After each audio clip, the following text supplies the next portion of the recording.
Hello, welcome back to Across the River and Into the Books with me, Bryn Booth-Jones. Now, I'm very excited about today's video. This is a staple of book-related content on YouTube and for very good reason, and that is bookshelf tours. So I'm working on a few other video projects at the moment, but I thought I've got to have a sort of intermittent series of bookshelf tours because, make the content that you want to see yourself on YouTube, and I love to see bookshelf tours. So it's quite messy behind me here. These are really the working shelves. There are books all around the studio. I was saying in earlier videos that my partner and I are in the process of moving everything out of our studio here in Amsterdam to our home in Rotterdam, and we want to just work from home more, basically. So I'll give you an update regarding the move, as I have done in previous videos. Yeah, so what we've done is added this beautiful carpet that we found at a flea market for 20 euros and brought a few more books along, and this is going to be where I film my videos. So looking forward to filming from there for the first time. Right, so as I said, it's quite messy here behind me, and so I don't want to, it's not only that I want to go through each individual volume on each shelf, but I also want to do some shelf management. Non-fiction is the first category. It's obviously very broad. You've got philosophy, theory, criticism, you've got biography, memoir, letters, you've got history, you've got popular science, but just to keep it simple, non-fiction is the first category that I want to arrange the shelf into, and then fiction, so novels and short stories, and then I put poetry and drama together, so poetry and plays. Of course, there's overlap and sort of liminal in between uncategorizable books, but that's part of the joy and fun of it. As I said, I love to see the stars in other people's literary constellations, and so I hope that sharing these today with you will be enjoyable. Right, so let's get into it. These top shelves are more or less in order, so I'm not going to focus on those. But here is where it really gets messy. I thought that we could pull everything out and then have a quick look book by book and then formulate a bit of an order to it. Okay, so there is the first shelf taken down. Put them all on the floor. I should just say that I have two ways of arranging my shelves normally most of the time, which is either chronologically, starting with ancient stuff and then going down. What I have at the moment, and probably what is my default setting, is just by author, although not alphabetically. It's kind of by author according to how much of an influence they've had on my own thinking and writing. Okay, so here we've got John Milton, Paradise Lost. I really struggled through this book.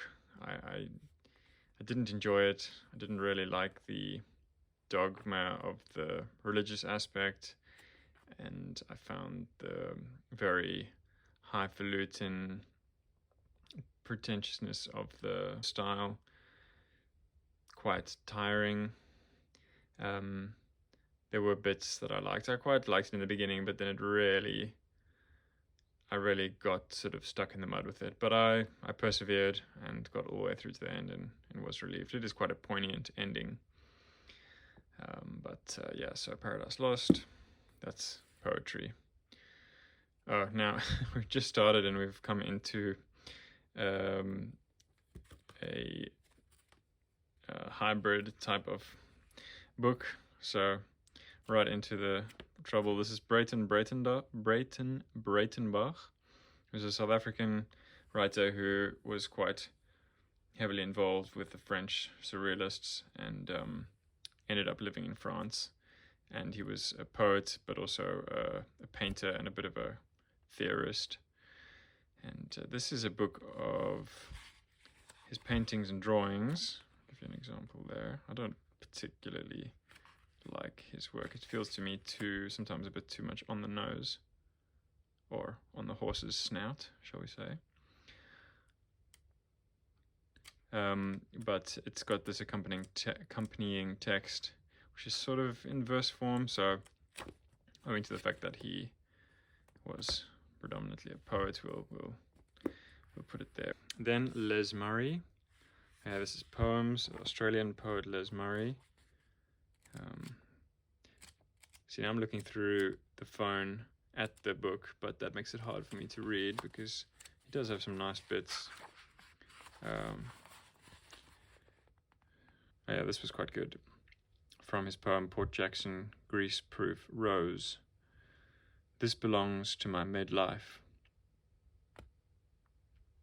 Out of my then suburban city rise towers of two main kinds. New glass ones keyed high to catch money, and brown steeples to forgive the poor. It's quite a striking line. The new glass towers keyed high to catch money, and brown church steeples to forgive the poor. He's a Catholic, or at least a sort of Christian poet. This collection had its moments, a bit like the one that I read, which I thought was quite moving. Ian McEwan, For You. It's quite a strange little libretto that is not really what he's known for, of course. Atonement and enduring love. Players are probably going to go with poetry. We'll put it there for now. There's another Ian McEwan, My Purple Scented Novel. This is just one of those little vintage minis. A little story with a kind of self-reflexive element regarding, authorship and who owns a story, and it's got a bit of a twist. I won't say any more. Just a little quick, one of those little quick minis. Bartleby. Yeah, this is a really wonderful story, and it often comes in, in a volume of stories, but this is just a little Bartleby standalone, and it definitely repays rereading. Okay, so that's fiction. So we're gonna move the poems over there. Got McEwan. Yeah, I mean, he's more of a novelist, isn't he? Well, we'll just go fiction. Ali Smith, Hotel World. That is fiction. Quite a experimental novel. I used to do this awful thing where I dog-eared the pages that were sort of meaningful to me, or that you do it because you want to come back to those points, right? But it just ends up, it's just not very nice. So what I do, I've stopped doing it, and when I come across it, I tend to un-dog-ear the pages, because if you want to find something in a novel, well, or in a book that you've marked, well, I suppose there's other less ugly ways of doing it, but what I do now is that I just will, I annotate my books.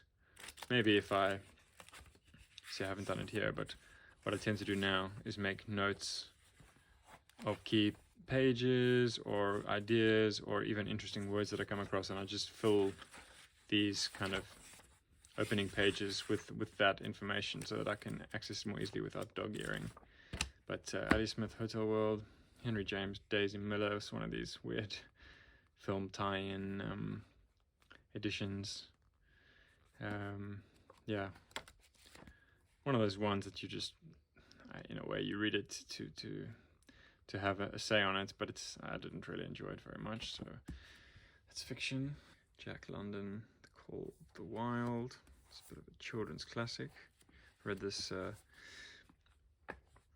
in France when I was living there in 2016.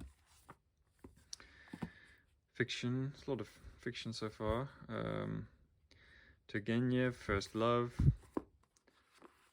I think if I stop and talk about each book, it's going to take quite long, so I will not do that. So we're still fiction. Joseph Conrad, The Secret Agent. This is, I think that the story is based perhaps on Guy Fawkes, who was he attempted to blow up the English Parliament. He was a terrorist in the 17th century, I want to say. But it's actually quite a good novel. It's quite well executed. Okay, Afraben, Orinoco. Yeah, I mean, it's hard to sort of summarize what this book is in just a few words. It probably deserves quite a lengthy exegesis. Afraben was one of the earliest female writers to make a living as a writer in the English language, and she had a bit of a, there's not that much known about her actual life. There's a lot of hearsay.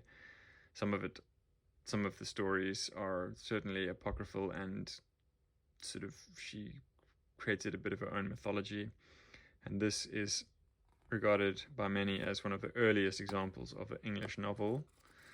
It's a story of this African prince who is captured and taken to the West Indies, and yeah, it's a tragedy, and he sort of maintains his noble spirit, as she probably puts it, but it's, yeah, of course, very, very outdated in its ideas of different cultures and races and languages, and yeah, it's a book that you can use to make a lot of sort of theoretical arguments in terms of like literary or critical theory, but in terms of the quality of the work itself, it's quite clunky and insensitive by today's standards. And she was writing in the 1680s, 1690s. I think she died around 1695. It doesn't say here when she died, but yeah, this book was published in 1688, and I believe she died I think she might have died in 1692. Anyway, that's as may be. Right, we have more fiction. Margaret Atwood, Oryx and Crake. Now, this is a dystopian novel.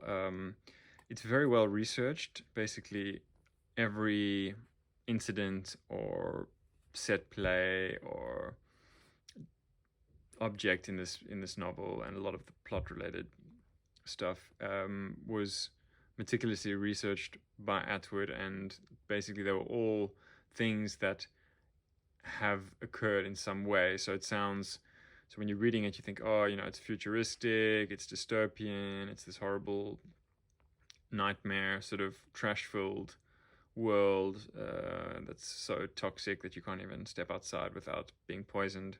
Extensive notes at the back or afterward that lists all of the scientific articles and technological inventions and the research of the sort of the real occurrence of some of these things, as she's obviously magnified them and sort of woven them into the tapestry of this novel.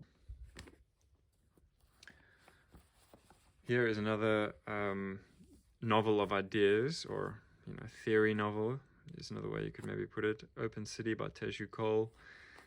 It's about a man who walks around New York City. He lives in New York City. I think he's an architect or an academic of some kind, and he's an African American. He's a Black American man who risks his own safety by walking through the streets of New York, and he has all of these interesting reflections on the city and on history and on memory and on public and civic space, and how our historical and collective memory is so shaped by the spaces that we move through, and how there's whole vast histories of people, especially the Indian Americans, who their artifacts are buried under the asphalt of the current New York City, and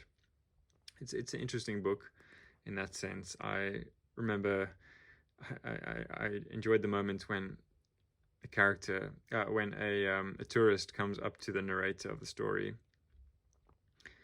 and says to him, where is 9/11? Not even like where was the World Trade Center, or where did the terrorist attacks of 9/11 take place, but simply, where is 9/11? As if this event has become so deeply bound to spatiality and to the identity of the city, that it creates this sort of sense in which you just want to go into both the event and the space in which it occurred. Next is Stephen King on writing. This is an incredible book on the craft of writing, and it's also a part memoir in which he details his own journey towards becoming, well, probably the most famous, or the wealthiest, or the most prolific living writer, whatever metrics you want to use, but incredibly successful. And he didn't start off that way, of course. He started off in a desperate grind, trying to, work menial jobs and provide for his young family while learning the craft of writing and, getting his stories rejected, but before having his breakthrough, but it's also a very useful guide to the craft of writing fiction. I got this book in Mexico City in the airport, and it's funny how a certain book that has nothing to do with a particular place, but just reminds you so much of that place. Nick Hornby, High Fidelity, is another novel. There's also a film, and could probably do with a reread. I remember hearing a lot about it before I read it, and not feeling completely blown away by it, but yeah. Okay, Convenience Store Woman, Sayaka Murata. This is a real quick read. It's got a lightness to it, which I think is fitting of convenience store. It's you go there to have a quick, takeaway sushi, and this book almost feels like sushi. It's got a saltiness to it, but also a lightness and a snack. It's very snackable. Okay.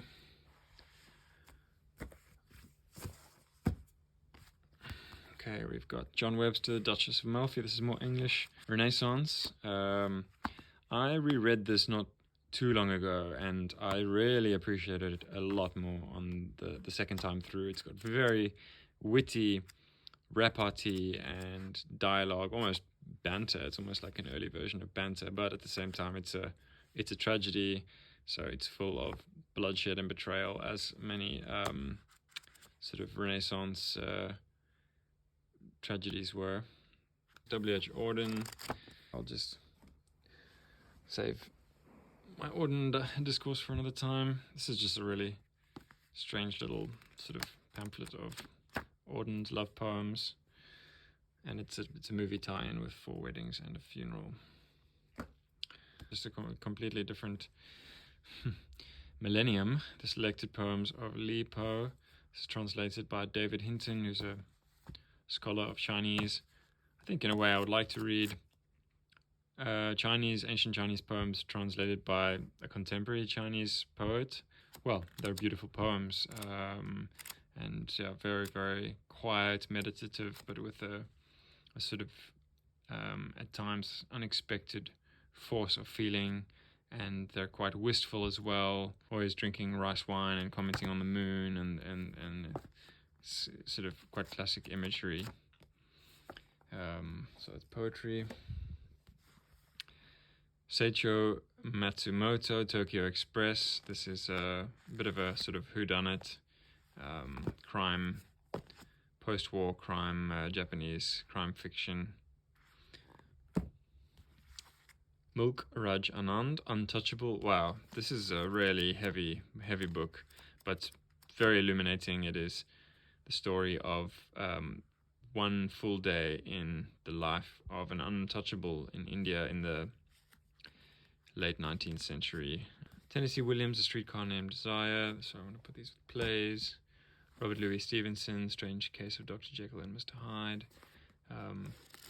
Yeah. I tell you what, though, I've read this a couple of times, but I haven't actually read all of these other tales. So, yeah, I'm going to take this out because it's not... I haven't actually finished it in a way. If there's some other tales in here, I'm going to put that aside. John Williams Stoner title makes it sound like it might be about somebody who's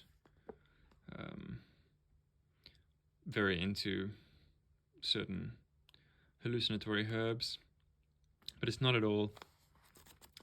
It's quite a morose, sad story about a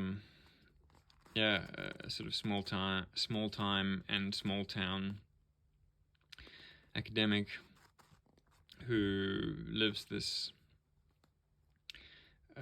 rather obscure life with quite a lot of marital unfulfillment, and it's really a bleak book. I really didn't enjoy it, and not only, I mean, a book can be sad and still brilliant, but I don't like his use of adverbs. It's always like someone said movingly, someone said angrily, someone screamed joyfully. I just don't really. I didn't think his style was that impressive, and I know that some people really love this book, so maybe maybe I should give it a reread and then see if it moves me the second time around. Brokeback Mountain. Well, we all know about the film. This is actually the short story that it's based on and then turned into this little standalone. Trevor Noah, Kleurblind. This is the Dutch edition, which my partner read. And we do also have the South African version. And it's a memoir. It's probably the most famous living South African, the comedian Trevor Noah. And this is his story of growing up in a mixed-race family in apartheid South Africa when it was illegal. I mean, he was literally illegal. I mean, the English title is not it's not directly translated into Dutch. This is Kleurblind, which is colorblind, but the Dutch, the original English title is Born a Crime, I believe. And that's what he was, which is just obscene and horrible, but he is, he's still here and he's a success, and he's, a shining example. Right, so I was kind of crouching on the floor, holding the camera with one hand and going through these books. The ones that I've done in that way, I've put over here behind me, but my back was hurting a little bit, crouched over like that. So I'm going to mix it up. I'm going to sit in front of you, and I've got the rest of the shelf before me. So let's continue. Let's see how this goes. Next up is Nicholson Baker, A Box of Matches. This is a novella, short work of fiction that I found to be quite wearisome, which is quite a strong criticism of a book that is, less than 200 pages. Novel in which nothing really happens, and the narrator / author gets up every morning in the dark and sits by the fire and types. He has his laptop kind of folded really low and sort of types without looking every morning for a couple of hours. And he just goes through like every minor detail of his life, from the way that his body is changing in middle age, to different shaving techniques, to his morning routine and feeding the chickens, and It's got a kind of lavatorial element too. Yeah, but it's just not that interesting. And if I'm not somebody who, you know, only reads books that are plot driven. But if a book is going to earn its keep, if a narrative is going to earn its keep without plot being a part of the story, then it's going to have to do a lot of heavy lifting. The quality of the prose is going to have to do a lot of heavy lifting: voice, style, tone, imagery. And this book just doesn't quite do it for me. Next up we have Gael Natras, A Short History of South Africa. This is, as Steve Donahue would say, a soup to nuts overview of South African history. It's a good introductory sort of work that covers, you know, prehistoric time all the way up to, I think, early 2000s. No, it goes all the way up to 2016. She does a good job of succinctly drawing out all of the conflicts. The history of South Africa is a history of